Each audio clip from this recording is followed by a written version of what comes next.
अस्सलामुअलैकुम, कैसे हैं आप सब लोग। आज हम बनाएंगे आलू की कतलियाँ, जिसके लिए मैंने थोड़ा सा तेल ले लिया है। तेल गरम होते ही हम यहाँ पे 2 हरी मिर्च डाल देंगे और थोड़ा सा ज़ीरा ऐड कर देंगे और इन दोनों चीज़ों को अच्छे तरीके से सौटे होने देंगे।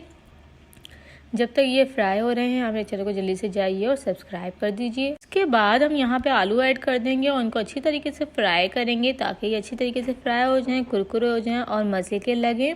और हमें इनको तकरीबन जो है वो 3 मिनट तक फ्राई करना है इसके अंदर। उसके बाद हम यहाँ पे थोड़ी सी नमक ऐड कर देंगे और नमक आपने थोड़ा सा ही ऐड करना है, अगर आपको कम लगे तो आप थोड़ा और कर दें। फिर यहाँ पे थोड़ी सी हल्दी मैं डालूंगी और इन दोनों चीज़ों को डालने के बाद हम इनको फिर आलू को अच्छे तरीके से फ्राई करेंगे और इनको अच्छे तरीके से कुरकुरा होने देंगे। फिर उसके बाद यहाँ पे मैं ऐड कर दूँगी थोड़ी सी लाल मिर्चें, और मैंने यहाँ थोड़ी मिर्चें ली हैं। अगर आप ज़्यादा स्पाइसी खाते हैं तो आप थोड़ी ज़्यादा लाल मिर्चें ले सकते हैं।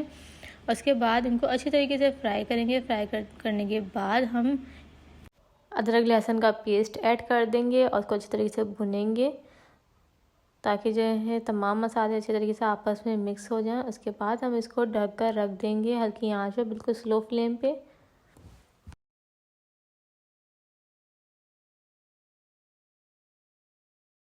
15 मिनट हो चुके हैं और हमारे आलू गल चुके हैं। हम इसको थोड़ा सा भून लेंगे ताकि तेल ऊपर हो जाए। तो हमारी बन गई है मज़ेदार सी कतलियाँ। अगर आपको रेसिपी अच्छी लगे तो चैनल को सब्सक्राइब, लाइक, शेयर करना बिल्कुल भी मत भूलिएगा। बाय।